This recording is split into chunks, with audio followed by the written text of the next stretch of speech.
wbrew pozorom w tym momencie jakby klimatyzacja do grzania jest całkiem ciekawą opcją. Chcemy ogrzać mieszkanie, czy chcemy ogrzać dom? Tak. I co będzie dla nas bardziej korzystne? W tej chwili nie za bardzo możesz jako taką mieć kominek jako źródło ogrzewania. No ale najbardziej ekonomicznym sposobem byłoby posiadanie grzejnika po prostu, tak? No właśnie niekoniecznie. Grzejniki, pompa ciepła to już trzeba trochę uważać. Witam Was serdecznie na kanale Okiem Serwisanta. Ja nazywam się Marcin, a przed Wami tutaj Oliwia.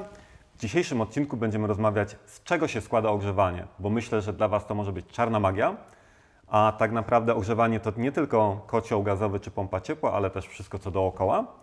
I wspólnymi siłami chcielibyśmy Wam przybliżyć ten trudny i skomplikowany temat, żeby stał się dla Was prosty. Oliwia, co wiesz o ogrzewaniu? Chciałabym, żebyś mi szerzej o tym opowiedział, na co się składa ogrzewanie, jak mogę ogrzać w ogóle dom, jeżeli chciałabym taki postawić.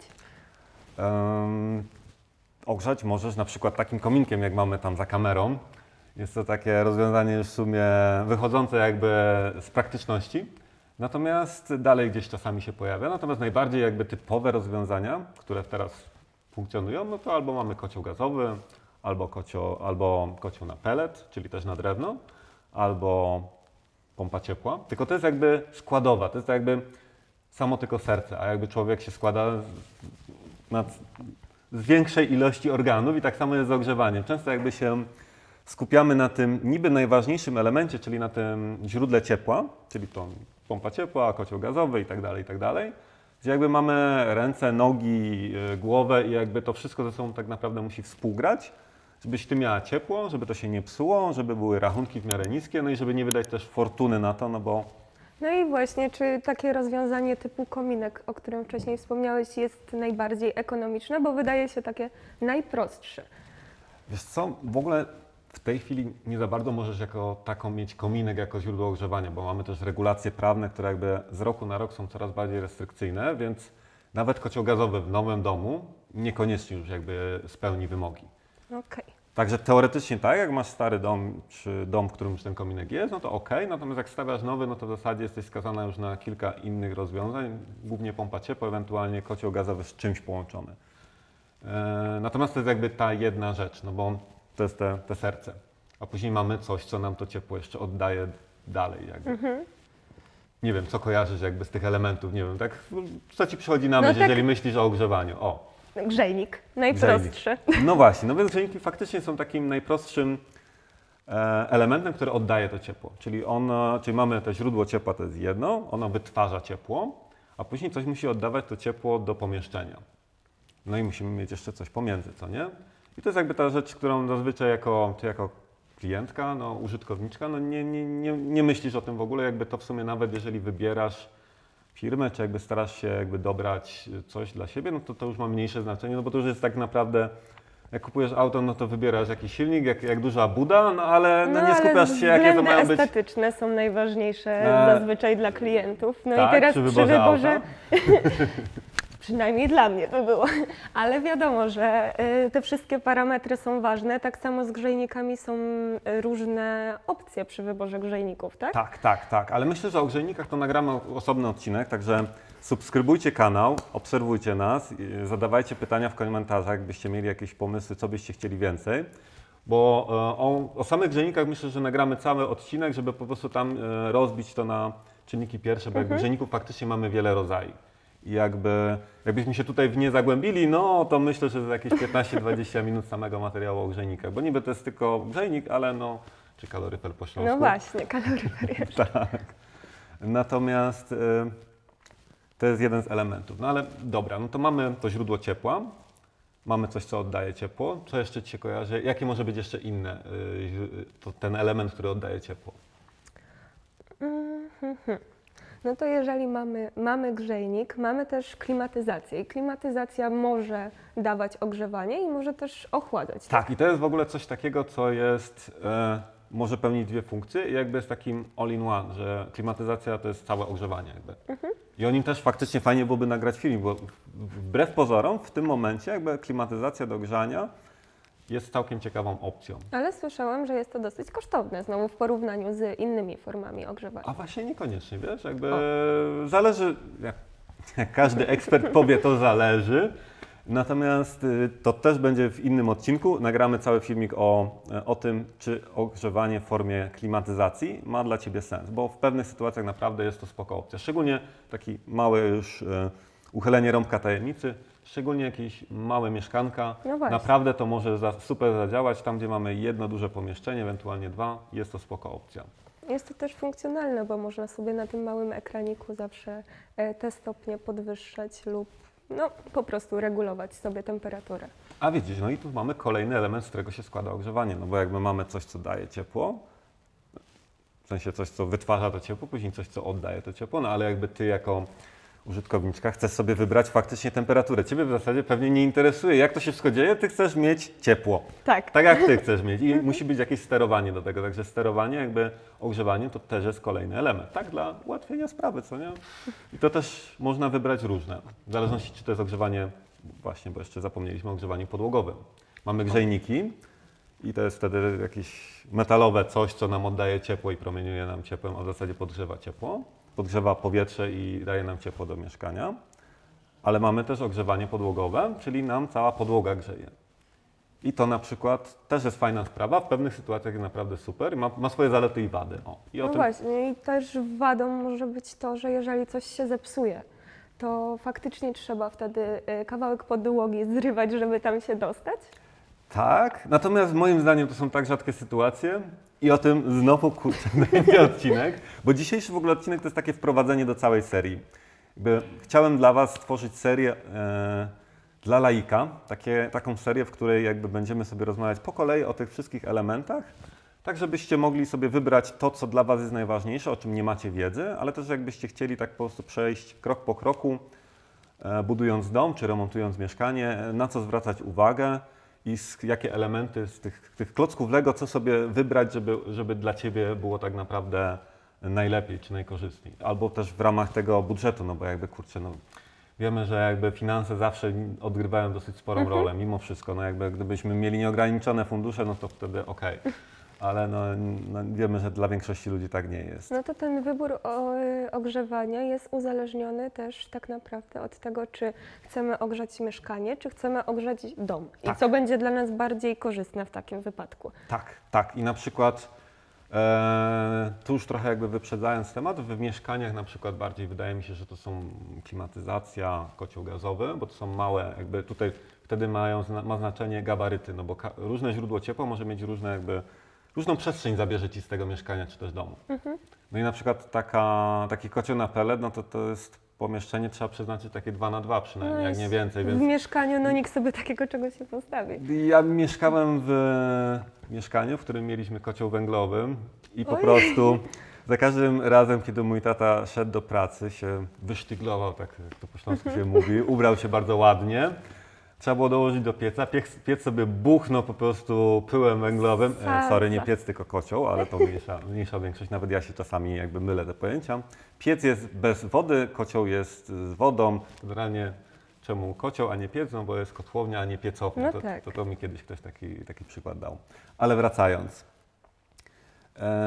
Taki kocioł węglowy jednak w mieszkaniu, no to jest po prostu tragedia. I No wszystkie ale tak- sadza na ścianie i tak dalej. to też są minusy właśnie tego typu rozwiązań, więc jakby to źródło ciepła ma swoje zawsze plusy, minusy, koszta też grają rolę, no ale czasami nie widać takich kosztów w stylu, jak masz kocioł gazowy, no to w zasadzie zapominasz o tym. Masz ogrzewanie i jak to No, nie zrobisz, to patrzysz. koniec. Jak masz kocioł na węgiel, no to trzeba jednak to obsługiwać. Ktoś musi ten Trzeba węgiel tam sprawdzać, wsypywać, rozpalać. A tak to zwracasz uwagę tylko wtedy, jak nie jest ciepło. Tak. Jak coś się zepsuje, jak ten grzejnik przysłowiowy nie grzeje, bądź ta podłoga tego ciepła nie oddaje. No i teraz tak, wcześniej rozmawialiśmy o tym kominku i tak się zastanawiam, czy to by było dobre rozwiązanie, jeżeli chciałabym sobie postawić dom z drewna, taki tak zwany Holender. I czy taki kominek no, nie byłby głupim pomysłem, jeżeli ten Holender jest tak naprawdę zbudowany z drewna. Nie jest to problem, bo jakby kwestia właśnie zbudowania go w taki sposób, żeby po prostu nie było szans, że ten ogień się wydostanie. Jakby tym się nie ma co przejmować. Domy z drewna wbrew pozorom aż tak szybko się nie No zapalają. tak, ale czy to jest legalne? W ogóle Jest, mieć jak coś najbardziej. takiego w Są środku? odpowiednie jakby przepisy, normy, więc jeżeli wybierzesz odpowiednią firmę i tutaj jakby zapraszam Was do korzystania z moich usług. My akurat kotłów na drewno czy też na paliwa stałopalne nie robimy, ale w kwestiach jakby pompy ciepła, kotły gazowe chętnie Wam pomożemy. Ale wracając, jeżeli wybierzesz firmę, która się na tym zna, no to powinna to zrobić w taki sposób, zgodnie z normami, żeby to było bezpieczne. I to będzie absolutnie bezpieczne. Jakby dopóki sama nie wyciągniesz tego drewna i nie postawisz sobie na środku pokoju, to będzie ok tak naprawdę. Więc No ale najbardziej ekonomicznym sposobem byłoby posiadanie grzejnika po prostu, tak? no właśnie niekoniecznie. Tu jakby to wszystko zależy, właśnie jak wybieramy źródło ciepła, to na przykład pompa ciepła bardzo fajnie współpracuje z ogrzewaniem podłogowym. Z grzejnikami też nie najgorzej, ale już gorzej niż z podłogówką i też te grzejniki trzeba odpowiednio wtedy dobrać pod tą pompę ciepła. Więc to są takie właśnie niuanse, o których warto właśnie pamiętać. To będziemy w odcinkach już o konkretnym źródle ciepła. Będę wspominać też, do tego źródła ciepła zastosuj to, a jeżeli to, no to uważaj, bo na przykład właśnie grzejniki, pompa ciepła, to już trzeba trochę uważać jakby. To nie jest tak, że możesz tak sobie po prostu wziąć to i będzie zawsze działać. Będzie zawsze działać, ale czasami będziecie po kieszeni po prostu oczywiście. kosztować. A na tym nam nie zależy. Nie. Zdecydowanie. Lepiej wydać sobie na wyjazd jakiś wakacyjny, na majówkę, niż po prostu płacić za drogie rachunki. Ale kiedyś też wszędzie były kaloryfery, tak naprawdę. Teraz to trochę przestała być na to moda, można to tak nazwać. Teraz właśnie częściej widzę klimatyzację, te wszystkie ekraniki, gdzie można właśnie zmieniać sobie temperaturę w pomieszczeniu. I czemu to tak poszło? Czy to jest faktycznie bardziej funkcjonalne, czy my idziemy po prostu z duchem czasu i ten grzejnik już jest takim przeżytkiem? Wiesz co, no bo grzejnik taki podstawowy, on nie jest jakoś super ładny. Zresztą też zabiera Ci tą przestrzeń, więc to już jakby tak patrząc z tej strony funkcjonalnej, estetycznej, no jakby grzejniki są moim zdaniem gorsze, no bo jak masz podłogówkę, no to od tego nie widać ogrzewania. No tak. A jakby ogrzewanie to jest rzecz taka, że nie jest czymś, czym chcesz się pochwalić, to nie jest ładne auto, które masz do pokazania ludziom, czy sobie jakby, no tylko to ma działać i koniec. Więc No jakby tak, im no mniej nie jakby zapraszasz inwazyjne. znajomych i nie mówisz, ale mam tutaj Tu mam ogrzewanie piękne podłogowe. ogrzewanie podłogowe, patrzcie na to Tak. ogrzewanie. No nie, no. No chyba, że ktoś by był mną, to może. Tak. Ja na przykład mam takie zboczenie, że jak gdzieś idę, no to tutaj też już widziałem, są sterowniczki takiej firmy, Tak. tą znam, ale no Zboczenie zawodowe. Zboczenie Tak. zawodowe. Ja jestem tym zajawiony, ale no większość ludzi nie, no po prostu to ma działać.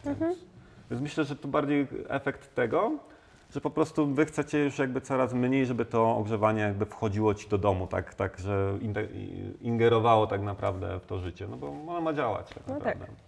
Więc myślę, że z tego to wynika. No a klimatyzacja czemu? No bo kurczę, no nie chcemy po prostu się pocić, jak jest 30 stopni. tak. No. Widzisz, ogrzewaniem to nie tylko jakby ciepło w domu, ale też lubisz zimną wodę? Kąpać się w zimnej nie. wodzie? Ja jestem ciepłolubna. No właśnie, no jakby ogrzewaniem to też nie było, to jest grzanie ciepłej wody. I tutaj też jakby mamy duże pole do manewru, w jaki sposób tą ciepłą wodę można przygotowywać. I o tym też warto pamiętać, bo jakby różne sposoby grzania ciepłej wody mają różne swoje jakby plusy, minusy. No właśnie, moja babcia, pamiętam, w mieszkaniu miała Junkers jeszcze takiej starej daty. Okay. Niedawno to zostało wymienione, że woda już ciepła leci normalnie z kranu, ale właśnie jak to wszystko funkcjonuje, no to dokładnie nie wiem. No właśnie, no bo możesz mieć coś takiego, jak opowiadasz o tym Junkersie. Junkers to jest firma, która robi piece gazowe, a że była bardzo popularna za czasów PRL-u, no to jakby ta nazwa stała się po prostu tak jak jacuzzi. Jacuzzi to jest firma, a nie po prostu wanna z hydromasażem. O, proszę. Tylko po No prostu też wszyscy mówią ciekawostka. jacuzzi, a tak naprawdę chodzi o wannę z hydromasażem. I tak samo wszyscy mówią Junkers, a tak naprawdę chodzi o piecyk do podgrzewu ciepłej wody. To jest taka fachowa nazwa. O. No. Ale jak mówisz Junkers, to wszyscy wiemy, więc jakby Tak. używamy tej nazwy. Junkers podgrzewa ciepłą wodę na bieżąco, czyli tam woda po prostu przepływa przez taką nagrzewnicę, przez którą przelatuje płomień. No i płomień ogrzewa wodę, no i tą wodę masz Tak, i później w ten kranie. płomień faktycznie czasami było widać w tym takim małym okienku. No ale i co, ta woda cała musi przejść przez ten Junkers i ten mały ogień ją ogrzewa, to Nie, dlatego tak długo się... tam jest większy płomień, on jest Okej. takiej wielkości mniej więcej to jest, Dobra. dlatego ten Junkers to jest taki obrazek, nie wiem, tam, kurczę, 40 na 60, coś takie takiego. to jest. No. Kotły gazowe często są na przykład też dwufunkcyjne i wtedy możesz mieć kocioł gazowy, który też jest takim trochę większym obrazkiem i on grzeje ci i ciepłą wodę i centralne. I jakby spełnia te dwie funkcje tak naprawdę. No i teraz w tych blokach zrobili tak, że ta woda po prostu już leci ciepła z kranu. No i czy to jest po prostu niebezpieczne posiadanie Junkersów, bo to jest na gaz, tak? Tak. I my odchodzimy, coraz częściej widzę, że od gazu w domu. Wiesz co, no to mamy rozwiązanie systemowe, to już taki tip, często w nowym budownictwie. Ty kupujesz mieszkanie i jakby już w budynku jest zapewnione ciepło dla ogrzewania i ciepła woda dla mieszkań. I wtedy jakby u siebie w mieszkaniu już naprawdę nie masz nic, poza właśnie ogrzewaniem podłogowym bądź grzejnikami. No i jakby Cię nie interesuje, płacisz tylko rachunki. Często one są nieco większe niż gdybyś sama to ciepło sobie wytwarzała, no ale z drugiej strony nie musisz myśleć, gdzie ten kocioł ma wisieć, jak go zabudować. W ogóle masz to gdzieś, jakby tylko płacisz. Jakby to też jest spoko rozwiązanie, więc jakby jeżeli szukacie mieszkania, no to może też warto szukać pod tym kątem, czy tam już jest to ciepło systemowe, bo to tak się fachowo nazywa, że mamy ciepło systemowe, czy może jednak samemu trzeba zapewnić to, w sensie we własnym zakresie o No to tak, zadbać. ale jeżeli te systemowe ogrzanie wody zawiedzie, no to co w takim wypadku? No to i czajnik i po czajnik. prostu miska, no i nie ma Tak, innej no bo opcji. teraz w sytuacji, gdzie, tak jak mówiłam wcześniej, odchodzi się od gazu, mamy płyty indukcyjne w domu, no i wyłączają nam prąd, to tak naprawdę nie mamy ani ciepłej wody, ani jak tej wody sobie zagrzeć, bo ani w czajniku, ani w garnku. No jesteśmy tak naprawdę pozostawieni sami sobie, ale w sytuacji, gdzie jest ten Junkers, no to ta woda i tak dalej ten gaz jest. Prądu nam nie wyłączyli, więc wodę ciepłą będziemy mieć. Z jednej strony jest to dobre rozwiązanie, tylko że no właśnie ten gaz jest problematyczny. Jest opcja, żeby obejść i gaz, i to systemowe, czy... W sensie, żeby mieć i takie bezpieczeństwo, niezależność i jakby... Tak, bezpieczeństwo i niezależność. Oj, to jest ciekawy temat, bo w ogóle jakby był taki moment, jak był COVID, była w ogóle na Ukrainie się rozpoczęła, no to jakby była panika, czy nie będzie blackoutów. Tak. I jakby ludzie kupowali na potęgę systemy do podtrzymywania energii elektrycznej, po to właśnie, że jakby było coś to, że można się właśnie zabezpieczyć. No i tutaj faktycznie Junkers, większość jakby źródeł ciepła no jest zależna od tego świata zewnętrznego. Tak. Jakby nie możesz być samowystarczalny. Tutaj stary, dobry A wągiel, szkoda. masz zapas węgla, generator, odpalą się pompki, wszystko ci się zagrzeje. No ale jakby coś za coś, więc No właśnie. wygoda, jakby koszta, a jakby niezależność często to ze sobą nie do końca współgra. Więc tak, takie ciepło systemowe zależy bardzo od tego świata zewnętrznego, no ale z drugiej strony też takie przygotowywanie się, takie bycie prepersem, no nie wiem, to już jest kwestia indywidualna, mi trudno to ocenić. Ja nie wiem, czy Ale ja jest się... to wygodne, to prawda. Jest na pewno bardzo No po wygodne. prostu odkręcasz wodę, nie musisz czekać, aż ta cała maszyna to zagrzeje, pod prysznicem tam się Ale to da trzęsiesz. się też zrobić jakby w normalnym ogrzewaniu, jak masz właśnie indywidualne. Także to też się da zrobić, to już jest w ogóle Okej. inna kwestia jakby. Ale jakby nie masz tych elementów u siebie. Co najważniejszego z tego odcinka zapamiętamy? To co ty zapamiętałaś? O, O! No jeżeli teraz miałabym ogrzać swoje mieszkanie, no to zastanawiałabym się nad kominkiem z jednej strony, chociaż przekonałeś mnie do ogrzewania podłogowego. tak? Tak, z tego względu, że jest mało inwazyjny, ze względów estetycznych również, na czym mi zależy.